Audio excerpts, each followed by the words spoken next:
4 minutitos nos separan de las 9 de la mañana. Como les decíamos al inicio del programa, el próximo lunes 25 de noviembre es el Día Internacional contra la Violencia hacia las Mujeres.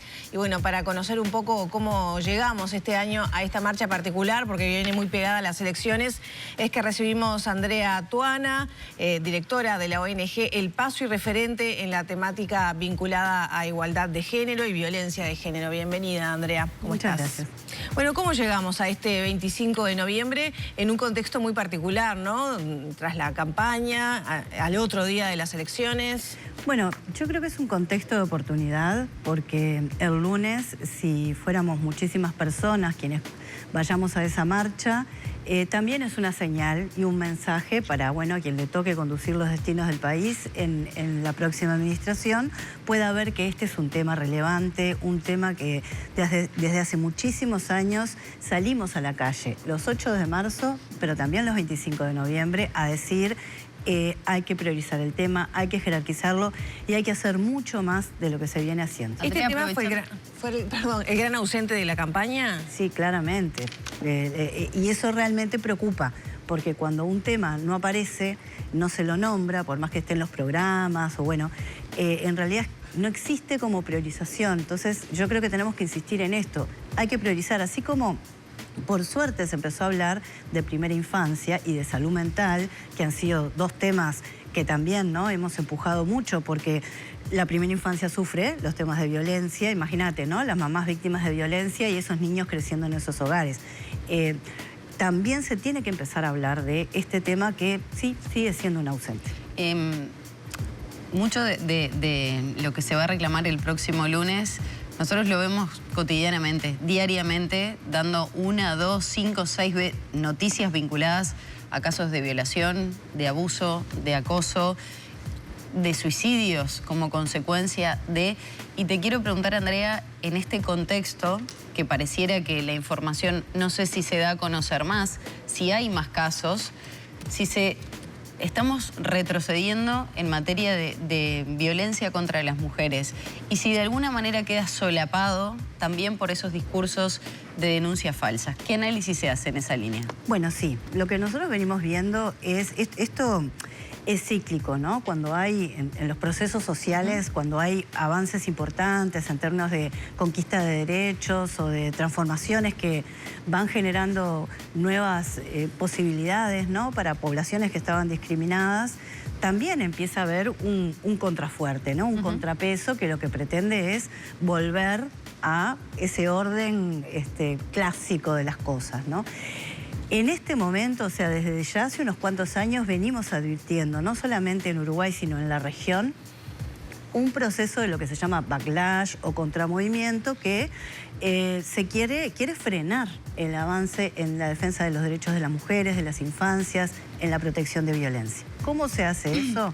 Bueno, uno de los ejes centrales de algunos movimientos, asociaciones, grupos, es colocar el falso relato de la denuncia falsa. ¿Y por qué digo el falso relato? Porque no hay ninguna investigación que hoy nos diga en Uruguay el 40% de las denuncias de violencia son falsas. Pero sí se pueden constatar casos siempre incomprobables, digamos, bueno, de violencia hacia la mujer. Ahí tenemos como dos grandes clasificaciones. Están los casos que no son falsos, que son reales, pero que no se logra las pruebas necesarias para condenar. Entonces ahí no podemos decir que fueron falsos. Esos lamentablemente son casos impunes. Y después tenemos la franja de los casos efectivamente falsos, donde una persona a sabiendas y con voluntad va a hacer una denuncia falsa para perjudicar a alguien. Esos casos a nivel internacional, las investigaciones que hay, por ejemplo en abuso sexual, hablan de un máximo del 4% y otras investigaciones hablan del 0,1%, o sea, es un porcentaje muy mínimo. O sea, del 0,1 al 4%. Exactamente. De un 100. De un 100. Y lo que te dicen todos los especialistas en estas temáticas es que con buenos equipos, o sea, con una justicia robusta, fortalecida y obviamente especializada, vos rápidamente podés hacer ese discernimiento. Entonces, hay elementos como para decir, no, esto realmente no es un caso. Pero el relato que está instalado en Uruguay desde hace bastante tiempo es que hoy, siendo mujer, podés denunciar a un hombre y destruirle la vida así, ¿no? En 2 segundos. Lo dejás sin casa, sin ver a sus hijos toda la vida. Eso no es cierto y lo único que logra es generar la sospecha y generar que ya el sistema de protección empiece a debilitarse. Ahí está. ¿Y cuánto de eso, de alguna manera, también viene de una mala aplicación de la ley o incompleta aplicación de la ley integral de violencia basada en género? Y lo ato a un reclamo que también escuchamos seguido de hombres que están impedidos de ver a sus hijos cuando todavía no han sido procesados o su caso analizado, y como primera medida cautelar la justicia, bueno, ante una denuncia aparta para cuidar, ¿no? Pero esos tiempos se extienden, no hay suficientes recursos para tener tiempos acordes.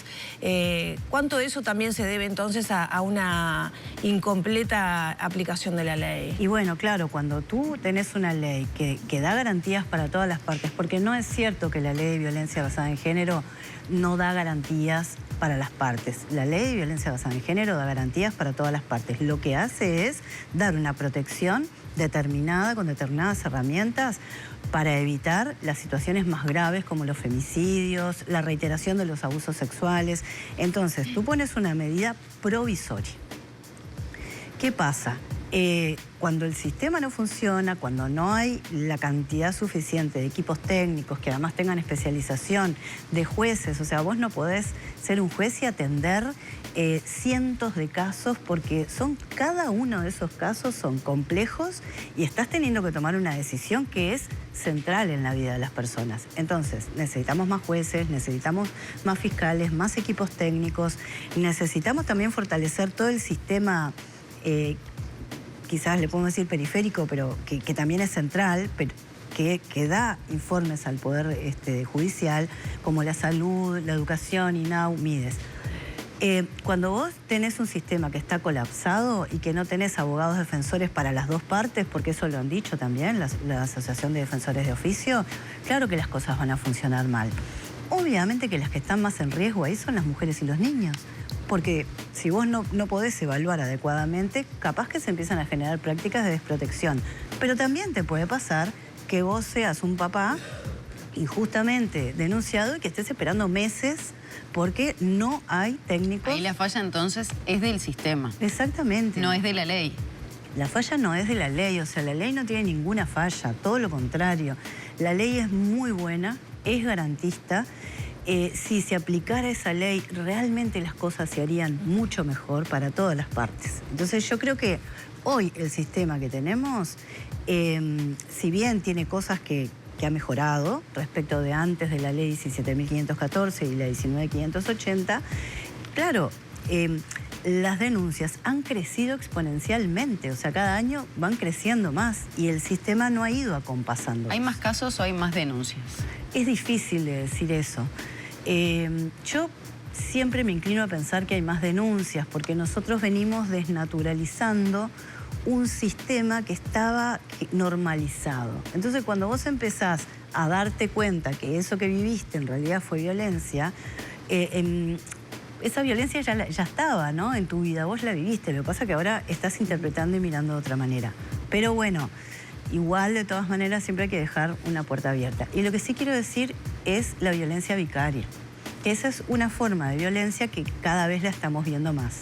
Y cuando vos tenés un sistema que... ¿Podemos recordar lo que es? Capaz sí, que no todos saben lo que es la violencia vicaria. Sí, la violencia vicaria es aquella violencia cuando la pareja se separa en un contexto de violencia, en una historia de violencia, y el agresor, después de la separación, continúa ejerciendo violencia, control, hostigamiento o castigo a esa expareja a través de terceras personas. En general, las terceras personas que están ahí a mano son los niños, niñas y adolescentes. Por eso decimos que la violencia vicaria es muy peligrosa para los chiquilines, porque se va a ejercer violencia y control hacia ellos para mortificar.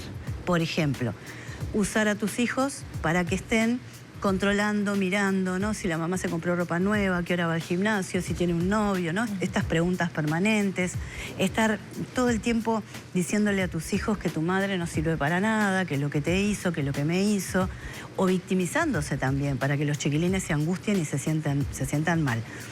Y hay casos muy extremos en donde se amenaza con que te voy a sacar a los chiquilines o los voy a matar. Y lamentablemente, bueno, este año ya tuvimos 4 casos. ¿Podemos decir que la violencia vicaria aumenta al nivel que, digamos, se desnaturaliza la violencia hacia la mujer? O sea, como que es otra forma de una misma fuerza que en definitiva no disminuye. Es otra forma. Yo sí me parece importante decir que no todos los agresores ejercen violencia vicaria. Por eso es muy importante la capacitación para poder detectar, porque si yo estoy en un caso en donde detecto que el agresor está ejerciendo violencia vicaria, que también puede usar el sistema, el acoso judicial es otra forma de violencia vicaria, ¿no?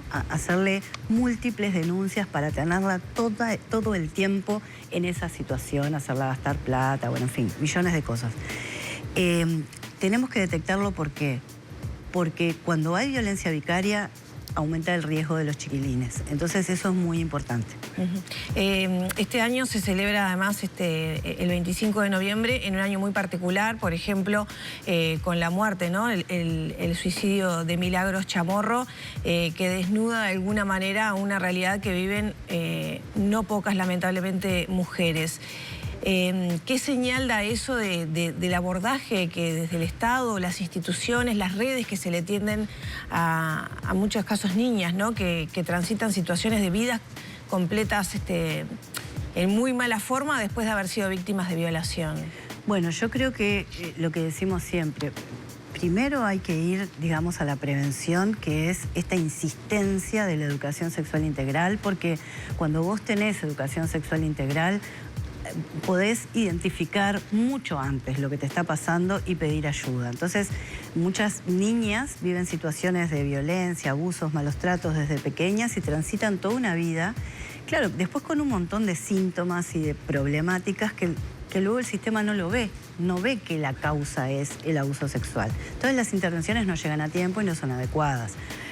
Tenemos un sistema de salud que ha ido metiendo este tema, pero que le falta muchísimo en la formación de todo el equipo de salud para entender que la violencia es un problema de salud pública y que tienen que poder abordarlo y sobre todo dar las respuestas adecuadas. No es cualquier respuesta, se necesita especialización para eso. ¿Qué pasa con el interior más profundo versus Montevideo, ¿no? Muchos de los casos que te mencionábamos recién tienen que ver con realidades del interior del país, donde tal vez una chiquilina de 12 años es manipulada para mantener un vínculo con un adulto. Veíamos el caso del docente, ¿no? Que mantuvo esa suerte de relación amorosa que termina siendo en definitiva un abuso, con cuestiones muy violentas para una niña de 12 años, ¿no? Tremendo. ¿Qué pasa con esas realidades? Yo creo ¿Se constatan más? Bueno, yo creo que obviamente, ¿no? Cuanto más nos alejamos de la capital y donde se concentran la mayoría de los recursos y el debate y la conversación en este tema, lo que sucede es que las personas van quedando más aisladas, no siempre identifican que eso que está pasando es una situación de violencia, no se habla, se esconde. Yo creo que también los vecinos y las vecinas muchas veces, o la comunidad, queda en una especie de, bueno, ella lo eligió, dice que es el novio, entonces debe ser así. O claro, señor o señora con 12 años es una niña. Por supuesto, con 12 años siempre es violencia sexual y si hay más de 8 años de diferencia de edad entre una persona adulta y esa niña, ya es abuso, ¿no? No hay elección y no hay consentimiento. Pero quiero decir, el pensamiento, la mentalidad, la conciencia sobre estos temas no está tan trabajada y la conversación no está colocada, por lo menos con tanta fuerza e intensidad. Y quienes la colocan muchas veces se enfrentan a ser señaladas, ¿no? A estas que siempre están viendo violencias en cualquier lado, ya están, ¿no? Las colectivas estas feministas trayendo problemas a este pueblo o a esta comunidad. En realidad la violencia está instalada en todo el país y yo creo que un cuestionamiento que nos tenemos que hacer es cómo se construye la masculinidad y por qué los varones son los principales agresores, por no decirte el 99% de agresores sexuales y agresores en el marco de relaciones de pareja son varones. Entonces, ahí hay algo de nuestra sociedad que está promoviendo esa masculinidad violenta. Bueno, una vez y otra también se habla de la necesidad de un cambio cultural, ¿no? ¿Qué hilos de esta compleja trama que es la sociedad, la creación de la identidad, etcétera, habría que tocar como para ir modificando eso sin que nadie pierda nada, entre comillas, ¿no? Porque me da la sensación en lo personal que los hombres sienten que pierden algo si generan un cambio, ¿no? Y sí, claro, porque la identidad masculina está muy, muy identificada con el ejercicio del poder, de la potencia, ¿no? De demostrar esto de que se me respete, de que están traccionados de alguna manera a ser alguien en la vida, a destacarse, a poder demostrar su virilidad. Todo eso está muy colocado en este modelo hegemónico. Entonces, y obviamente los privilegios, ¿no? Claramente, las mujeres no éramos ciudadanas, o sea que tuvimos que luchar para eso, para estudiar. Entonces, claro, cuando vos cuestionás esos mandatos de masculinidad, hay una sensación de inseguridad. Entonces, ¿quién soy, no? ¿Cómo es ser un varón? Yo creo que esa es la pregunta que nos tenemos que hacer todas las personas, pero con honestidad, ¿no? ¿Qué es ser un varón? ¿A qué está empujado? ¿Cuáles son esos mandatos? Hay muchos mandatos que son mandatos de violencia. Esta idea de que si vos vas a un baile con tu novia y alguien mira a tu novia, vos tenés que salir en defensa de ella.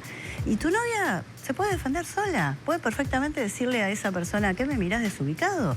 Pero no, ahí hay algo de las masculinidades que se enciende. Lo mismo en las cuestiones sexuales, ¿no? En esto de la patota. Recuerdo aquel caso, ¿se acuerdan del baño de Santa Teresa? Cuando esa chica intoxicada entró y ninguno de esos varones pudo detenerse un segundo a pensar que no estaba en condiciones de consentir y que además no se trata de una carrera, vengan, se llamaban, ¿no? Para que vinieran a aprovechar la situación. Ahí hay algo del mandato de masculinidad que tenemos que cambiar. Andrea, el caso Milagros Chamorro marca un hito en nuestro país respecto a cómo pueden quedar en evidencia estos casos que el sistema en general no pudo dar respuesta. Sí, yo creo que sí.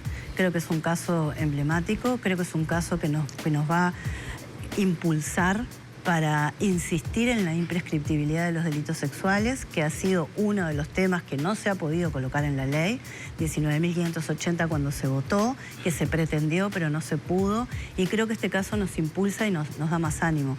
Hay muchas Milagros, quizás que no han concretado el suicidio, pero que lo han intentado, que tienen vidas que son infernales y que sus casos han prescripto. Entonces, y hay casos que a partir de la situación de Milagros deciden denunciar o comenzar un proceso judicial. Sí, hay muchos casos. ¿Hay uno en particular que...? Hay uno en particular que es el caso de una chica que yo conocí a su mamá hace muchos años, en donde cuando ella tenía 13 años fue violada por varias personas. Esas personas eran conocidas por ella en más de una oportunidad. Ella se cayó, no dijo nada. No, ese caso es terrible. Es terrible. Y a los 15 años empieza a escuchar voces, empieza a cortarse, a querer matarse. Y claro, nadie entendía qué le pasaba. Y muchas veces el sistema de salud no está preparado para preguntarse qué hay detrás de esto, ¿no? Se pone la etiqueta, como le pasó a ella, se la etiquetó. X, trastorno de personalidad X. Al tiempo ella logra contar lo que le había pasado. Pero había prescripto el delito, ¿no? Cuando ella logra contar lo que había pasado, en realidad, no sé, aún no prescribió el delito en el caso de ella. Pero era difícil porque no sabía ni los nombres, obviamente pruebas físicas ya no había ninguna. Ella estaba tan desequilibrada emocionalmente por el daño que pasaba de internación a internación.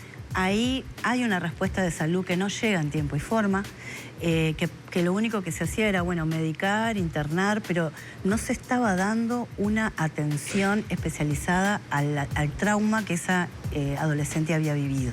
Al punto de que en una de sus tantas idas al psiquiatra a pedir ayuda, le pide que le internen. Imagínate para que una gurisa de 17, 18 años pida que le internen. Y el psiquiatra le dijo que no estaba para internar, que se tomara la medicación. Y ella le dijo, me voy a tirar de un puente. Y él le dijo, no. Y se tiró de un puente. No se murió, pero quedó parapléjica, ¿no? Entonces, hoy ella está sufriendo los efectos traumáticos del abuso sexual brutal que vivió, además está parapléjica y en este momento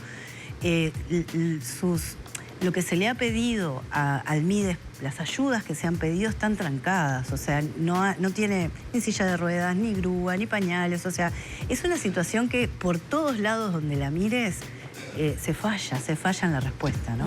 Pero ella tiene fuerza, sigue adelante, quiso contar su historia y quiere contar su historia y quiere que esto no le pase a otras gurisas. Tiene 20 años, es... Andrea, al inicio de la nota, y ya tenemos que ir cerrando, decíamos que este tema ha sido el gran ausente de las campañas electorales. ¿Qué se le va a pedir al próximo gobierno desde el movimiento feminista, desde el trabajo que hacen, las organizaciones en contra de la violencia de género, al próximo gobierno? ¿Qué se le va a pedir, sea cual sea el signo? Muchas cosas. La primera, un plan de emergencia. O sea, acá hay que atender la contingencia ya. Necesitamos al Consejo de Ministros sentado con el presidente, organizando un plan de emergencia, las 5 o 6 primeras medidas urgentes que cada ministerio va a tomar para este tema, que ahí podemos dar muchísimas ideas de cuál deberían ser. Los recursos para implementar la ley, eso no puede pasar otra administración de gobierno sin que se logre hacer toda la transformación del sistema de justicia, que es fundamental, y la capacitación a todo el funcionariado público también es muy importante, porque en cada lugar se tiene que saber cómo actuar, cómo dar los primeros auxilios cuando una persona que trabaja allí, una mujer, quien fuera, plantea, estoy sufriendo una situación de violencia, en el lugar que sea, en lo público y en lo privado. Así que ahí hay que capacitar con fuerza también. La convocatoria es para el lunes, entonces. Sí, hay 2 convocatorias, pero que en realidad confluyen en el centro de Montevideo. Hay una que es en Plaza Independencia, que es la clásica de Mujeres de Negro, si no me equivoco, 18:30. Y la otra es de varios colectivos de mujeres y de sindicatos y de mujeres de distintos barrios que también están convocando. O sea, yo creo que, espero, de que se congreguen muchas personas, que vayamos allí, personas de distinto color, pelo, señal, partido político, porque realmente este es un tema que es un tema de Estado, es un tema que la población en sí tiene que poder empoderarse más para exigir respuestas. Andrea, muchas gracias por estos minutos. Gracias a ustedes.